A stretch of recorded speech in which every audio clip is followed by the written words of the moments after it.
I'm just overwhelmed. I don't know where to begin. To begin with, I feel at home for two reasons. I always felt at home in an academic environment. I always felt this is where I belong to. And being in that environment again makes me feel the feeling of being at home. Second reason that I feel at home, because Peking University is my home.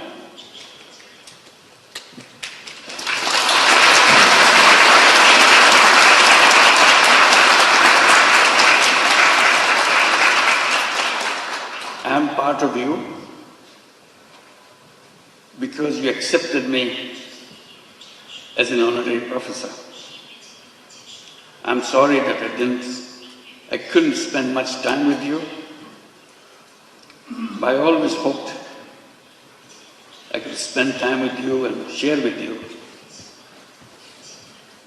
all the excitements of the academic world and the world that you want to create for future generations. That's our task in the academic environment, to build the future world, not just learning about the current world. It's the next world that we want to prepare for. So that makes me feel completely at home.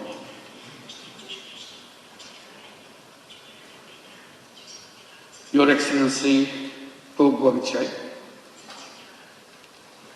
and Mr. Kong Chuan, esteemed deans and faculty members, distinguished dignitaries, officials and guests, and my dear, dear students, ladies and gentlemen. It is with great humility and profound gratitude that I stand before you today in this prestigious institution, Peking University, the center of knowledge, wisdom, innovation, and excellence.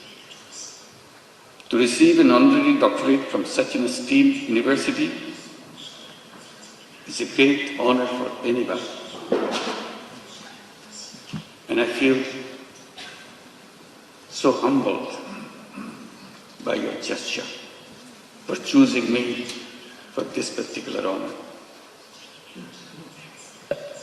This recognition once again reminds me of my commitment to work for realizing the dreams of the millions of youths who were the vanguards of the transformational changes in Bangladesh just last year. Their vision to establish a new Bangladesh in place of the Bangladesh that we had until last year.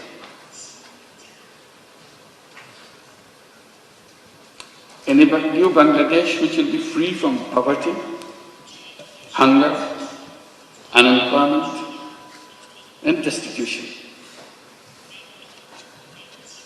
Ladies and gentlemen, and my young friends, to translate this vision into reality, we are embarked on a series of reforms to make governance transparent and democratic, to ensure economic policies which are inclusive, and to guarantee that every individual has equal opportunity to flourish. Our reform initiatives are at the top of our priority. Our goal is definite. Our work plan is exhaustive. For building a stronger and more resilient Bangladesh, we emphasize economic transformation through entrepreneurship, greater investment in education and technology and a stronger international cooperation. Distinguished guests, I have a deep and personal attachment with Peking University. Back in October 2006, I had the opportunity to be appointed as the honorary professor. To me, today's conferment is more than a personal honor.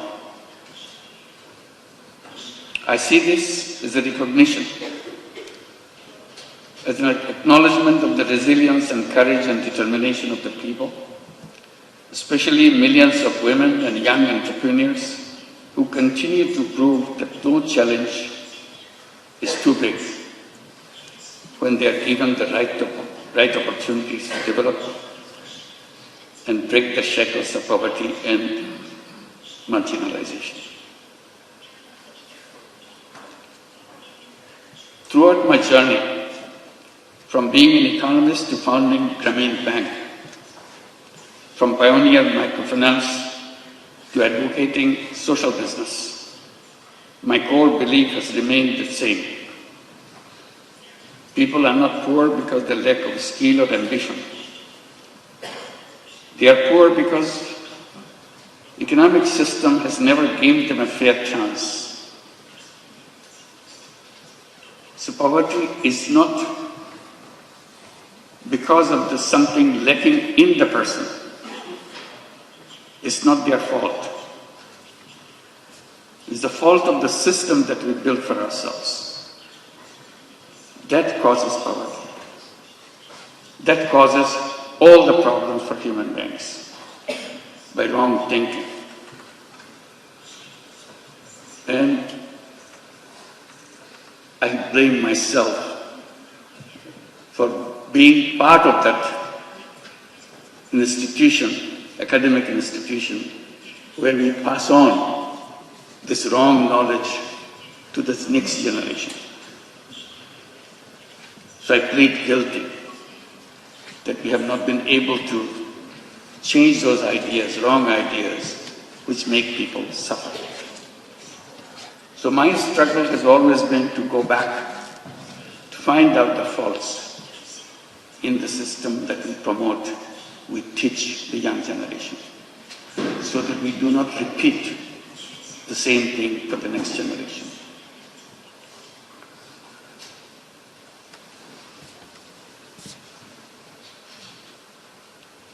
It is designed to serve only the wealthy, not the poor.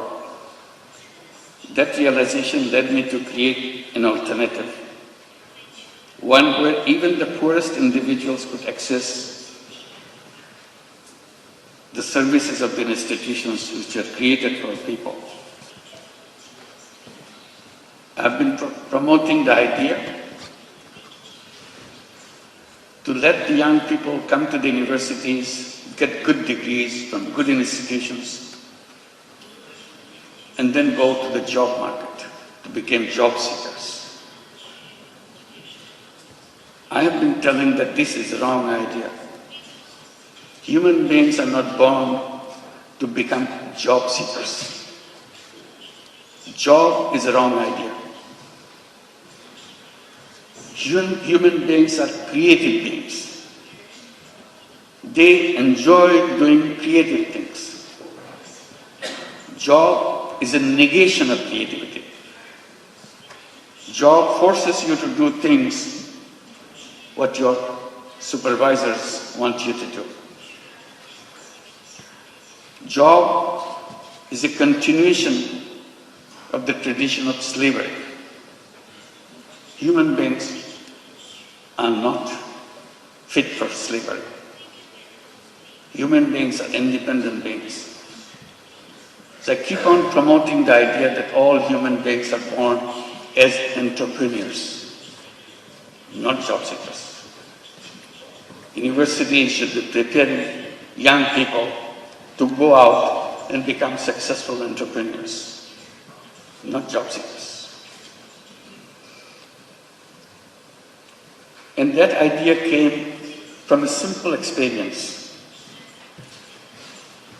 I started as a small initiative with a handful of women in a village next to the university where I was teaching in Bangladesh. I started lending tiny little money to the poorest women that the world has ever known, just to make sure she feels that she can handle this money and change her life. I had no idea that whether it would come true, but I was amazed how these illiterate, poor women could use tiny little money, $10, $20 worth of money, and did a very successful way of paying back and change her income situation. And she continued to pursue that round after round and change her life. And it turned into millions of women all over Bangladesh, and with perfect record. That convinced me totally. All human beings are entrepreneurs, because we are taught in the textbooks only very special people are born as entrepreneurs. Rest of us human beings have to serve under them. I said, that's absolutely the wrong idea. If the poorest illiterate women in Bangladesh can become an entrepreneur with a $20 loan, $30 loan, anybody in the world can become an entrepreneur. It's natural to human beings. We didn't train them. We didn't tell them how to run a business. She figured it out all by herself, because it is innate part of a human being. So that continues with a bigger question to me. What should be the purpose of education? And I keep coming back. Purpose of education is to enable to go out and bring that all creative capacity to change the world. And universities and educational institution is not only a place to learn what happened, also imagine. Imagination is the greatest power on earth. If you imagine, it will happen. If you don't imagine, it will never happen. If you look back, things happen because somebody imagined it. Imagine something big, something unheard of, something you never dared to hope that it will work. But you imagine and stay with it. If you stay with it, it will happen. So that is the greatest power. Imagination is more powerful than anything you can bring together. So I follow that, encourage young people like you, along with what you are learning, imagine. Dare to imagine the most odd thing that you ever thought, most necessary thing you think could be done. At the moment it looks odd, at the moment it looks impossible. The human journey is about making impossible possible. That's our journey. And we can make that happen.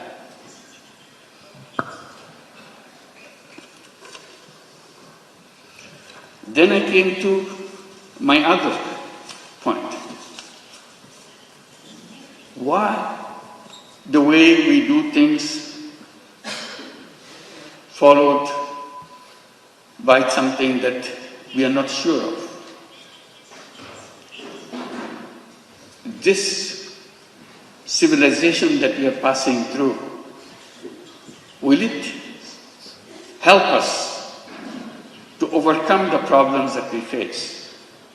Problem of environmental crisis, problems of extreme wealth concentration, problem of massive unemployment, My answer was always no. This civilization will continue to make it worse and worse. I even dare to say this is a self-destructive civilization. We have no scapegoat. We have to build a new civilization as soon as possible. Abandon the civilization that we are passing through and move on to create a new civilization. And I ask myself, what will be the future of that civilization? The answer to me is very clear. That civilization must know that there is no environmental hazard left anymore. And that can be done with just creating a financial system, creating an economic system which doesn't depend on creating carbon emission. Carbon emission is going to kill us, so we have to get rid of carbon emission. We have to make sure there is no wealth concentration. We have to make sure there is no unemployment. So I come up with a simple formula by saying we have to create a civilization of 3 zeros. 0 net carbon emission, 0 wealth concentration, and 0 unemployment. Sounds very reasonable, but to work it out, you have to abandon the old thinking process.